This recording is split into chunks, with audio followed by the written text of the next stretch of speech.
Michel Corbin. Donc, pourquoi parler d'Hilaire de Poitiers en référence à l'ouvrage, le best-seller sur la doctrine augustinienne de la Trinité? Le livre de Michel Corbin contient 39 références à Hilaire de Poitiers. Il semble, d'après l'auteur, qui se situe comme critique fraternelle d'Augustin, que l'analyse du traité d'Augustin sur la Trinité se soit éloignée de l'interprétation de certains pères qui l'ont précédé, comme Hilaire de Poitiers. Cet éloignement viendrait d'une contamination philosophique voulant aligner la révélation trinitaire aux principes divins des philosophes.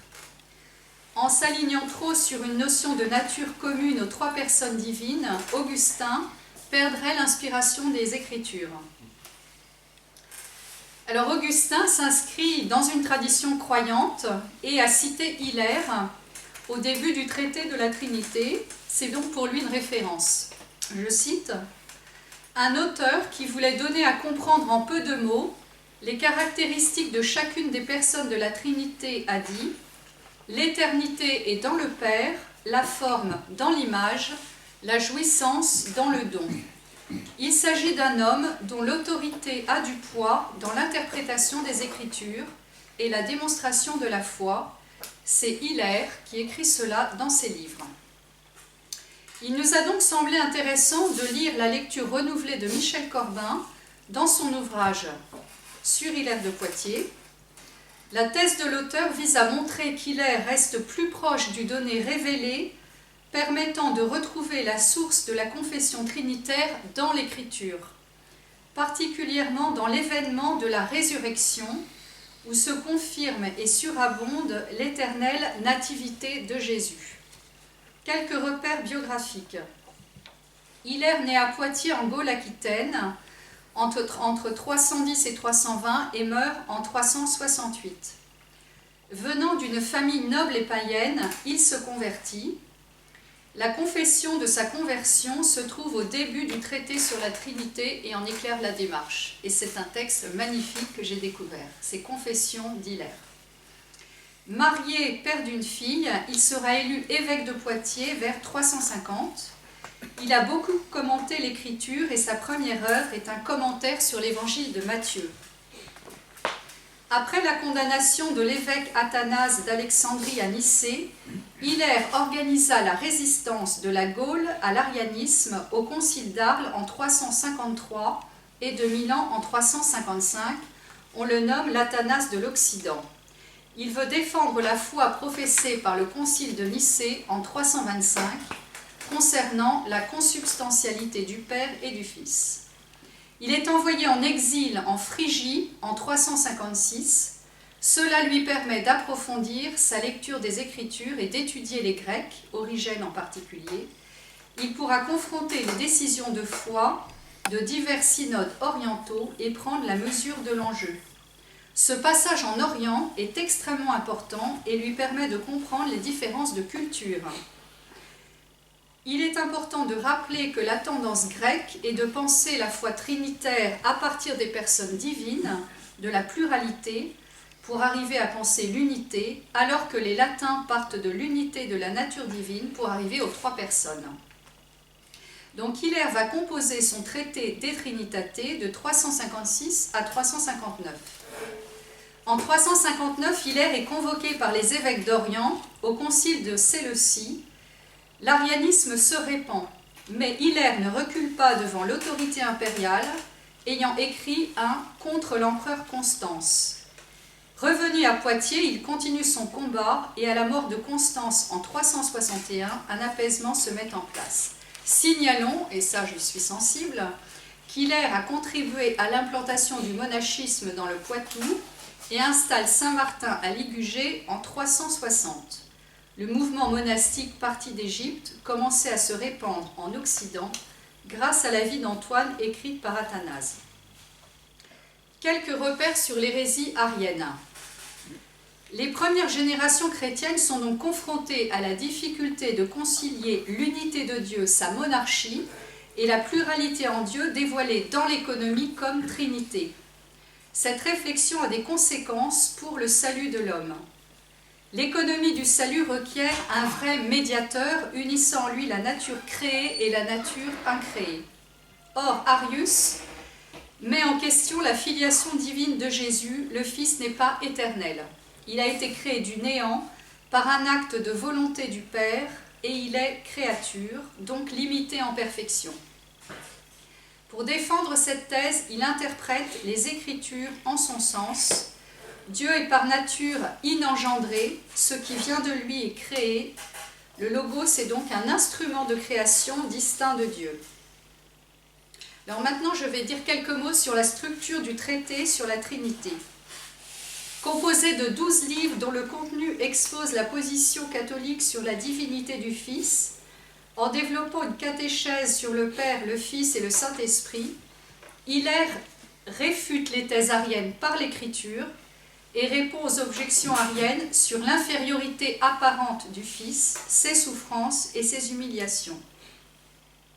Alors en lisant le traité de la Trinité, on peut se poser la question finalement, comment penser la Trinité ?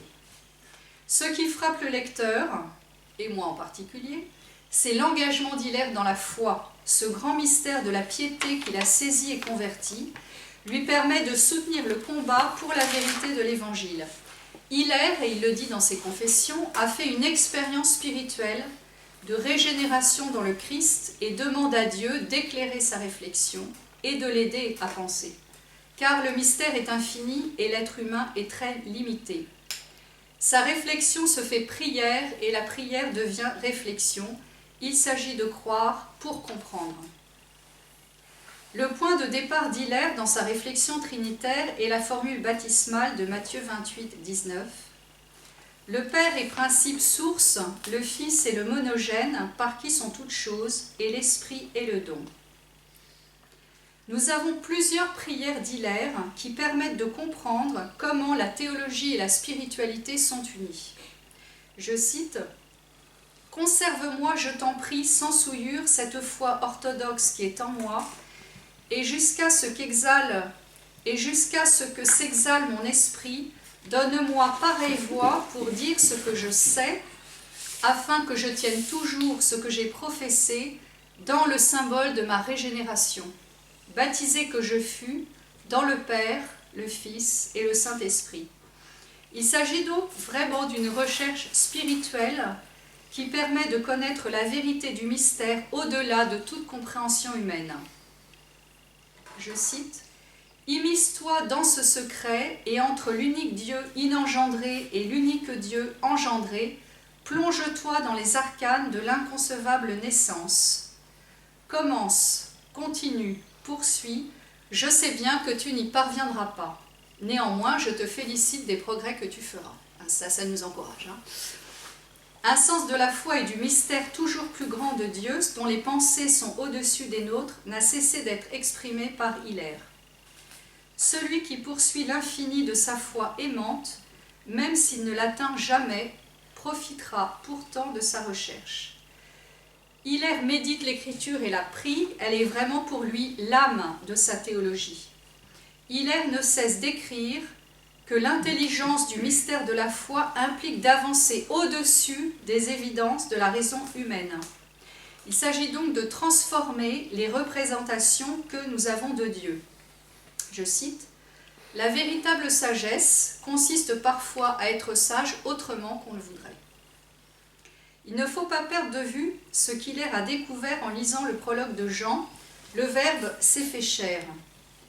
Il faut toujours tenir le mystère de la résurrection lié à notre propre salut et confesser la seigneurie de Jésus et le croire ressuscité des morts par Dieu, voilà le salut.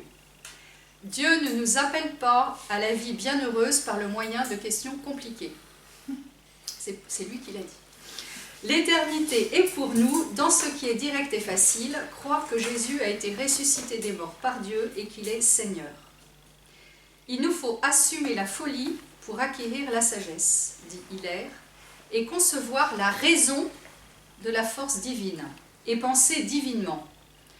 Entrer dans cette geste divine qui dépasse l'intelligence naturelle de l'homme, et la conclusion, c'est de Dieu même qu'il faut apprendre ce qu'on doit penser de Dieu. Donc là, j'ai repris les textes qui ont été choisis et analysés par Michel Corbin. Et donc, je propose de faire ressortir quelques thèmes dans l'analyse des passages. Donc, il y a 4 passages. La glorification pascale du Père et du Fils, le livre 3. La kénose du Fils de Dieu, le livre 9. Le Père est plus grand que moi, livre 9. Et Dieu sera tout en tous, livre 11. Alors, à propos de la glorification pascale du Père et du Fils. Pour Michel Corbin, ce livre est la clé qui ouvre toute l'intelligence de l'œuvre, qui est centrée sur le mystère de l'unité entre le Père et le Fils et leur distinction. Elle pose comme principe que la résurrection du Christ est le lieu de naissance de la doctrine trinitaire.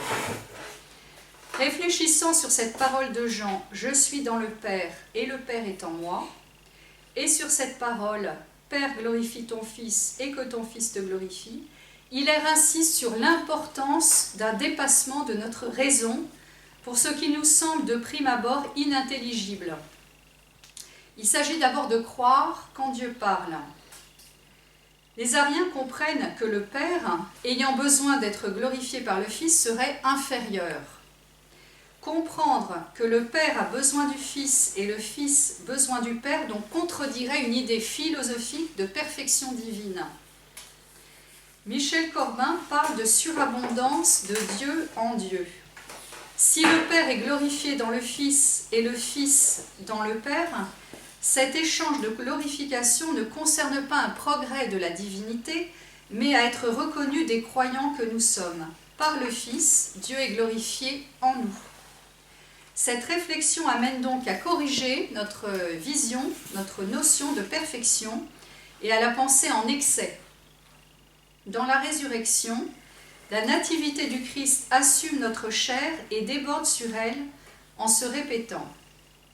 Comme Dieu a le pouvoir d'apparaître ressuscité à ses disciples en traversant les murs, ainsi le Père engendre son Fils sans que sa divinité en soit déshonorée. Hilaire superpose les 2 réalités, la résurrection et la nativité, je cite, « Le Seigneur s'est présenté, maison fermée, au milieu de ses disciples, et le Fils est né du Père. » Il y a toujours donc ce souci de montrer que le Père ne devient pas imparfait en se donnant à un autre. Il faut entrer dans une autre logique. Je cite, « Ni celui-ci ne manque, ni celui-là ne désire, et pourtant l'un et l'autre se feront un don l'un à l'autre. Aussi la demande de glorification à donner et à rendre en retour n'ôte rien au Père, n'affaiblit pas le Fils, mais montre en tous deux la même force de la divinité. Puisque le Fils prie le Père de le glorifier, tandis que le Père ne dédaigne pas la glorification par le Fils. Il n'y a donc pas de manque chez le Père ou le Fils, mais un amour qui se désapproprie de soi pour l'autre. Il faut ajouter que les signes que le Christ nous a donnés en sa puissance divine culminent dans l'apparition à Thomas. Ce qui est impossible est possible à Dieu. La gloire pascale est donc la même et plus grande que la gloire originelle. Alors le second texte, c'est sur le livre 9, la kénose du Fils de Dieu. Ce livre veut réfuter la thèse arienne de l'infériorité du Fils par rapport au Père. Hilaire nous conduit à réfléchir sur le Christ, vrai Dieu et vrai homme. Le mystère de l'incarnation est compris comme sorti de la forme divine. Il y a donc une tension à penser entre la gloire relevant de la forme de Dieu et l'anéantissement ou l'évacuation de la forme de Dieu dans le mystère de l'incarnation. Je cite, « Être en forme de serviteur n'est pas avoir perdu la nature divine, puisque s'être vidé de la forme de Dieu n'est rien d'autre que la force de la puissance divine. C'est donc la puissance divine qui accepte volontairement une contraction dans la forme humaine. Celui qui prend la forme d'esclave est dans la forme de Dieu. En confessant la vérité du Christ, vrai Dieu et vrai homme, nous recevons la vie divine. La résurrection est le sacrement de l'homme assumé. Il s'agit de reconnaître la nature de Dieu dans la force de la résurrection. Et bien penser Ce mystère de l'incarnation permet d'espérer pour l'homme sa divinisation. Prendre la forme d'esclave n'est pas un plus pour Dieu, mais notre promotion. La glorification de l'humanité de Jésus et l'achèvement de son incarnation, la kénose ou l'évacuation dont parle Hilaire est progrès pour que progresse la forme d'esclave, non pour que le Christ qui était dans la forme de Dieu ne demeure plus le Christ. Ainsi, la perfection de Dieu réconcilie gloire et humilité. Il y a donc un enjeu important à bien penser les mystères de la foi qui permettent le salut de l'homme. C'est bien le Christ qui nous fait connaître son Père et progresser en vue de la vie éternelle. Le troisième passage, donc du livre 9, le Père est plus grand que moi. Dans l'argumentation de l'arianisme, il y a donc des réflexions sur les notions de grand et de petit. Jésus serait inférieur, plus petit que le Père. L'intelligence de la foi portée par la prière doit nous conduire à sortir de ce que Michel Corbin nomme une logique de rivalité pour entrer dans la logique de la charité. Nos mots doivent passer par une transformation pascale et Dieu demeure au-delà de ce que nous pouvons penser de lui. Souvent, on utilise des catégories philosophiques. Nature humaine égale forme d'esclave et nature divine égale forme de Dieu. Ainsi, il apparaît qu'une certaine lecture augustinienne, suivant la critique fraternelle de Michel Corbin, oublie de rester accrochée à la révélation pascale et n'aide pas à penser le paradoxe. Pour Augustin, par exemple, le Christ est plus petit en sa forme d'esclave et la forme divine, alors que le mystère de la résurrection fait éclater ce schéma. Comment penser que celui qui est dans la forme d'esclave est aussi dans la forme de Dieu? Hilaire, au contraire, réussit à comprendre le plus grand en lien avec la résurrection qui scelle l'union des natures en Jésus. Il faut donc chercher la trace d'une sagesse qui surpasse toute pensée. Méditant sur le fait que Jésus a reçu le nom au-dessus de tout nom en sa résurrection, il faut affirmer, je cite, « Plus grand est celui qui donne, mais n'est pas pour autant plus petit, celui à qui il est donné d'être un avec lui. » Les adversaires d'Hilaire s'imaginent que donner est un signe de supériorité et recevoir un signe d'infériorité. Hilaire rappelle donc l'importance du Dieu qui est d'abord Père. Et comprendre cette paternité est essentiel. Je cite, « Je puis admirer ce Dieu créateur du monde créant le Christ, mais le labeur du Seigneur n'est pas de te faire sentir dans les choses à créer que Dieu les peut toutes, mais de te faire savoir que Dieu est le Père de ce Fils qui parle. Souviens-toi qu'il ne t'a pas été manifesté du Père qu'il est Dieu, mais de Dieu qu'il est Père. » Le quatrième passage, c'est du livre 11, « Dieu sera tout en tous ». Donc là, Hilaire va réfléchir sur le verset de 1 Corinthiens 15, 28, « Dieu sera tout en tous ». Concernant la soumission du Fils, la remise du royaume et la fin. Est-ce que cette soumission du Fils au Père signifie son infériorité?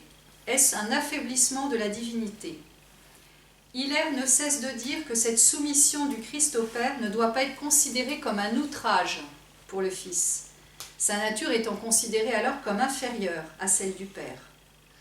En fait, il s'agit de mener à son terme le mystère de l'économie, qui est comme un débordement sur le corps de ce qui est advenu au Christ tête.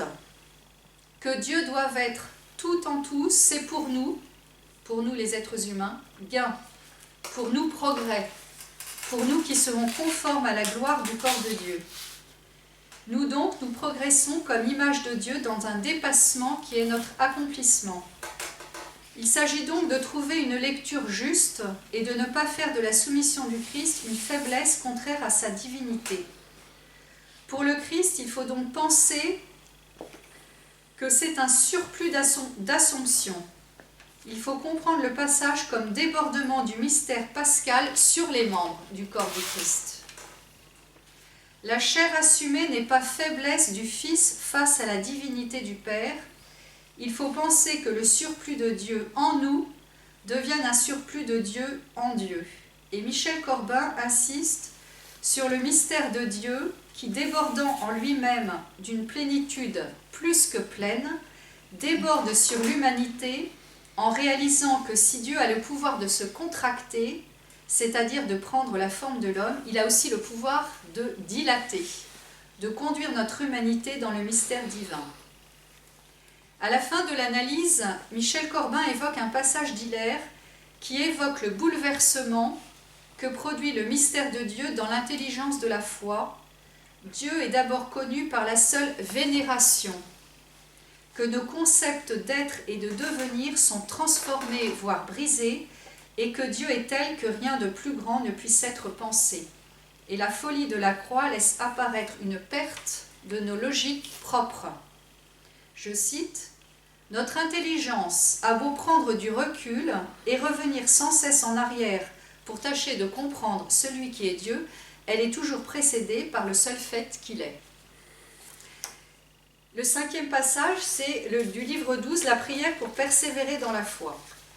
Dans son dernier livre, commentant le livre des Proverbes, interprété par les Ariens quand la sagesse se dit créée, Hilaire avance vers une confession de foi qui devient prière. Pour moi, Père Saint, Dieu Tout-Puissant, pour autant que j'aurai vigueur par cet esprit que tu m'as concédé, je te confesserai autant éternellement Père qu'éternellement Dieu. Jamais je ne présenterai à ce point de folie et d'impiété où je décréterai que tu as été pour un temps, sans ta sagesse, sans ta force et sans ton Verbe, sans Dieu le Fils unique. S'arrêter sur le thème de la prière nous semble essentiel, car le traité est tout entier inspiré par la prière de la foi.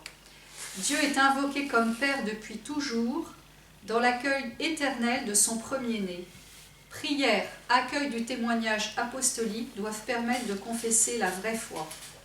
C'est aussi dans ce dernier livre qu'Hilaire nous fait avancer dans les prémices d'une théologie de l'Esprit Saint. Avec grande prudence, sans affirmer sa divinité, il nous dit que l'Esprit est l'intercesseur qui, des profondeurs divines, nous introduit dans le mystère de Dieu. Grâce à l'Esprit Saint, et ça m'a bien plu, Hilaire affirme que le croyant est conduit à la sérénité et au repos. L'esprit de la foi est inséparablement présent, don permanent du Dieu monogène qui, d'un cours impossible à dévier, nous conduit vers le calme. C'est l'expérience spirituelle, on y revient, de la Renaissance qui permet d'avancer dans l'expression du mystère trinitaire.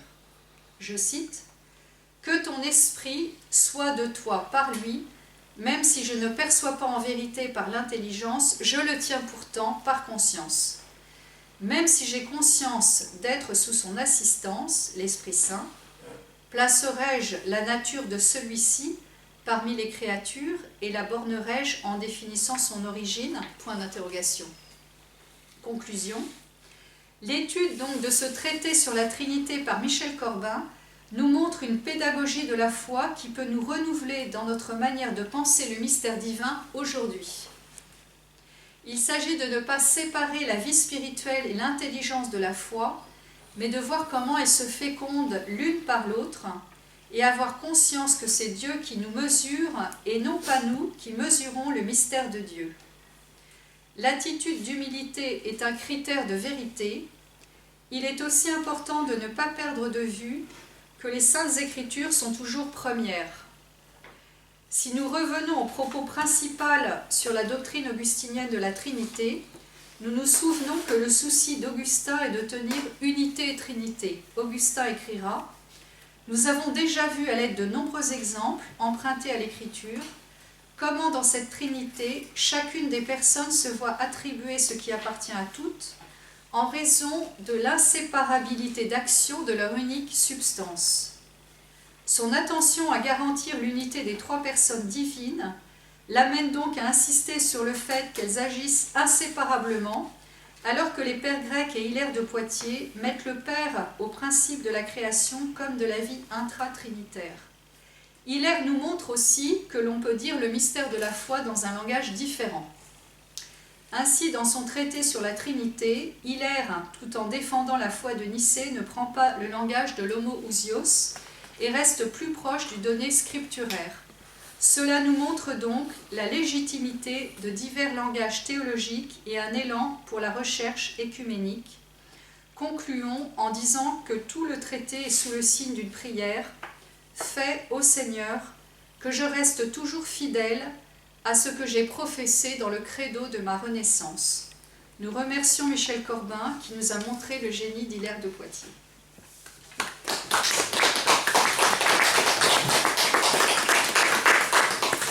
Merci.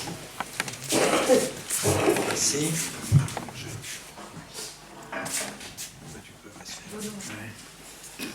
Merci.